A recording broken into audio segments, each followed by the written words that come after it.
좋은 날입니다. 2월 27일 GT 묵상에 함께 하신 여러분 환영하고 축복합니다. 오늘은 요한복음 11장 33절에서 44절 말씀으로 나사로야 나오너라 라는 제목으로 하나님 말씀 나누겠습니다. 본문 말씀 먼저 읽어보겠습니다. 예수께서 그가 우는 것과 또 함께 온 유대인들이 우는 것을 보시고 심령의 비통히 여기시고 불쌍히 여기사 이르시되 그를 어디 두었느냐? 주여, 와서 보옵소서. 하니 예수께서 눈물을 흘리시더라. 이에 유대인들이 말하되 보라, 그를 얼마나 사랑하셨는가. 맹인의 눈을 뜨게 한 이 사람이 그 사람은 죽지 않게 할 수 없었더냐. 이에 예수께서 다시 속으로 비통히 여기시며 무덤에 가시니 무덤이 굴이라 돌로 막았거늘 돌을 옮겨 놓으라.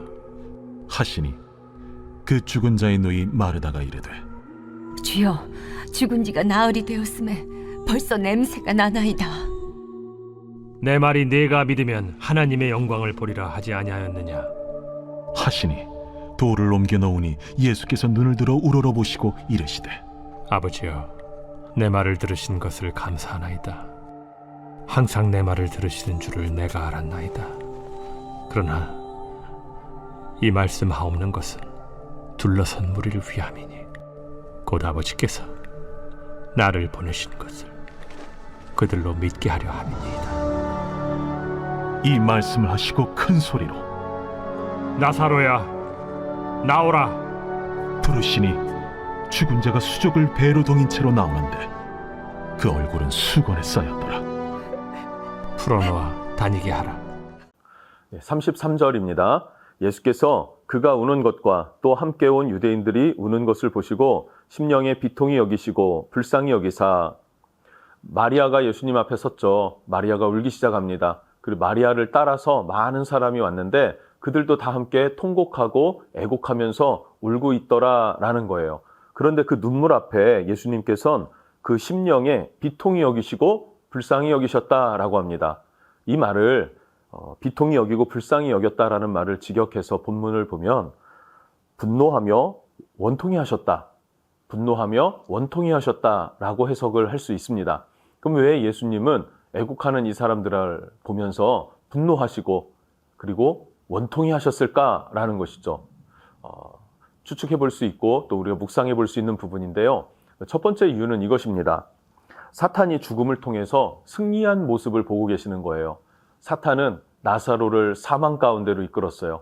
그리고 그 사망 앞에서 많은 사람들이 애곡하고 통곡하고 절망한 모습을, 그래서 눈물 흘리는 모습을 주님이 보시면서 애통한 마음, 원통한 마음을 갖고 계셨다라고 볼 수 있겠죠. 두 번째는 무엇일까요?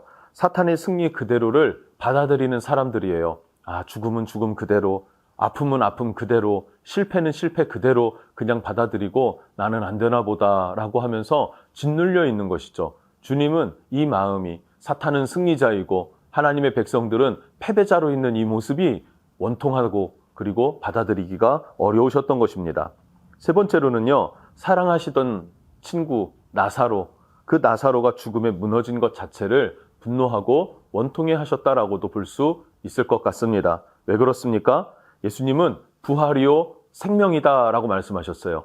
주님은 부활이시고 생명이신데 부활의 주님에 대한 소망은 갖지 못하고 있습니다. 또 생명 주시는 주님에 대해서는 기대하지 않고 있습니다. 그리고 계속 무엇을 하고 있습니까? 통곡하고 원통한 마음, 비통한 마음, 눈물 앞에, 절망 앞에 주님이 보여지지 않는 거예요. 주님을 바라봐야 소망이 생기는 줄로 믿습니다. 주님께 내어드려야 새 생명을 얻게 되는 줄로 믿습니다. 그런데 마르다도 또 마리아도 그 누구도 예수님 앞에서 그 나사로의 죽음을 다시 돌이켜달라라고 요청하는 사람도 없었고 기대하는 사람조차 없이 사망을 그대로 받아들이는 그 모습이 주님 보실 때에는 분노와 원통한 마음을 갖게 하셨다. 이것은 백성들을 향한 분노가 아니라 원수 마귀를 향한 분노였고, 그 짓밟아낸 내 백성을 짓밟아 그 위에 우뚝 선 원수를 향한, 그 사탄을 향한 주님의 원통한 마음, 분노였다라고 우리는 볼 수 있을 것 같습니다. 36절, 37절을 보면은 많은 사람들이 이렇게 얘기를 해요. 네가 맹인의 눈을 뜨게 하면서 당신은 이 나사로를 죽지 않게는 못했냐라고 하면서 비아냥거린다고 해야 될까요? 빈정거린다고 해야 될까요? 왜 이 나사로를 죽게 놔두었는가라고 하면서 빈정대는 말을 하고 있습니다. 그러면서 38절에 예수께서 다시 속으로 비통히 여기시며 분노와 원통한 마음을 속으로 또 가지셨어요. 그러면서 무덤에 가시니 무덤이 구리라 돌로 막았거늘.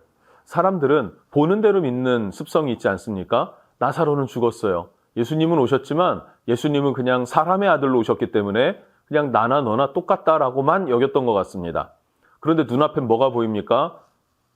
무덤이 보이고 관 뚜껑은 닫혀 있는 것과 같은 그 돌문이 막혀 있는 그 상태가 되었습니다. 주님은 하나의 힌트를 주시는 것 같아요. 돌문을 굴려내라, 열어라 라는 거, 열어라. 마르다가 이야기를 합니다. 주님, 이미 나으리라 그 시신에서 냄새가 납니다. 돌문을 열면 악취가 납니다. 라는 거죠. 예수님 뭐라고 하십니까? 열라는 거예요. 문을 열라. 그리고 41절부터 42절에 기도합니다. 뭐라고 기도할까요? 아버지여, 내 말을 들으시는 것을 감사하나이다. 하나님, 내 기도 들으시는 거 감사합니다. 이렇게 고백을 해요. 또 뭐라고 합니까? 항상 내 기도를 들으시는 줄을 내가 알고 있습니다. 내 말이라는 것은 기도겠죠. 하나님, 내 기도 들으시는 것을 알고 있습니다. 하나님, 내 기도를 들어주시니 감사합니다. 그리고 43절에 이렇게 선포하십니다. 이 말씀을 하시고 큰 소리로 나사로야 나오라 부르시니 죽은 자가 수족을 배로 동인 채로 나오는데 그 얼굴은 수건에 쌓였더라. 예수께서 이르시되 풀어놓아 다니게 하라 하시니라. 아멘. 여러분, 예수님의 비통한 마음을 우리는 이해할 수 있을까요? 그러면 우리는 예수님 안에서 다시 살 수 있다라고 하는 믿음, 그 소망이 여러분 안에, 내 안에 있는지 우리는 확인해 봐야 될 것 같습니다. 우리는 예수를 믿는다고 하지만 절망 앞에서는요, 한숨이 먼저 나오기 마련이에요. 네, 괜찮습니다. 이해가 됩니다. 우리 서로 이해가 되는 부분이에요. 그런데 한숨에서 멈추는지 아니면 더 나아가 주님께 주님 내 기도를 들으시는 줄을 믿습니다. 하나님 항상 나의 기도에 응답하시니 감사합니다. 라는 하나님을 향한 확신, 내 기도에 응답하신다는 믿음, 그 믿음을 가지고 주님 앞에 내 삶의 실패와 내 삶의 문제를 내어드리는가 하는 것이죠. 내어드릴 수 있기를 축복합니다. 그러면 우리 주님이 뭐라고 하십니까? 큰 소리로 나사로야 나오라 라고 부르세요. 나사로야 나오라. 아니 이미 시신이 썩어서 냄새가 나는 상태가 됐습니다. 나흘이나 되었기 때문에 그 영혼은 떠난 지가 이미 지나갔어요. 그런데 주님은 불러내시는 겁니다. 죽은 나사로야 나오너라. 그러니 그 얼굴과 그 몸을 다 수건으로 돌돌돌돌 감쌌더라. 어떻게 걸어왔을까요? 이렇게 통통통통 뛰어서 이렇게 나오지 않았을까 하는 생각을 좀 해보는데, 그래서 주님이 뭐라고 합니까? 풀어놓아 다니게 하라. 풀어놓아 다니게 하라. 여러분, 죽음에서 살아난 것도 기적인데 주님은 풀어놓아 자유케 하십니다. 우리로 하여금 참 자유를 주시는 분이 주님이 되십니다. 여러분, 이것을 우리가 믿기 원하는 것이 우리 주님이시고 믿으라고 지금 이 나사로의 사건을 주님께서는 만들어내시는 것이죠. 죽기까지, 죽은 지 사흘째 되었을 때 도달하도록 주님 그 타이밍을 맞추셨던 거예요. 우리가 원하는 시간이 아니라 주님의 시간에, 우리가 원하는 결과물이 아니라 주님이 원하는 결과물을 결국은 만들어 놓으셨다. 그리고 나사로에게는 참 자유를 주셨더라라는 사실이죠. 이후에 나사로의 삶은 어땠을까요? 덤으로 얻은 인생이에요. 덤으로 얻은 인생. 온전히 주님을 위해 살아도, 그리고 정말 다시 죽는다 하더라도 여한이 없을 것입니다. 왜 그렇습니까? 영생을 얻는 믿음을 견고하게 다져놨기 때문에 그렇습니다. 나사로만 그럴까요? 제자들도 그 동일한 믿음을 갖게 되었다는 사실이죠. 그리고 그 일대에 있었던 많은 사람들이, 마리아, 마르다를 비롯한 많은 사람들이 이 예수님을 증언하기 시작하고, 그리고 유대인들 사이에서는 폭발적으로 예수가 메시아다라고 하는 메시아 운동이 일어나기 시작합니다. 그리고 이 시즌이 결국은 6월절이 가까운지라라는 거예요. 여러분, 예수님이 자신의 생명을 내어주고 그 대가로 우리에게 생명을 주시는 주님이 되어주셨습니다. 그래서 우리는 내 삶으로, 내 힘으로 내 생명으로 사는 게 아니라 주님의 생명으로, 주님의 힘으로 이 땅을 살아가는 존재임을 믿으시기 바랍니다. 절망이 있고 실패가 있고 죽음 앞에 있을 수 있어요. 그러나 그 죽음까지도 주님 앞에 내어드리면 주님은 우리를 다시 살리신다라는 사실을 믿고 기억할 수 있기를 축복합니다. 나사로의 다시 살아난 사건을 우리는 부활이라고 하지는 않아요. 왜 그렇습니까? 결국 나사로는 다시 죽었기 때문에 그래요.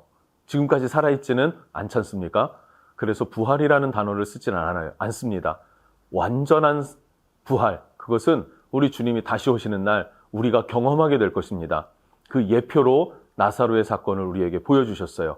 이 믿음을 가지고 끝까지 하나님의 자녀로 승리하는 여러분, 절망과 죽음의 사망 권세에 짓밟히지 않고 이겨낼 수 있는 여러분 될 수 있기를, 여러분 안에 기쁨과 소망과 평안이 넘쳐날 수 있기를 주님의 이름으로 축복합니다.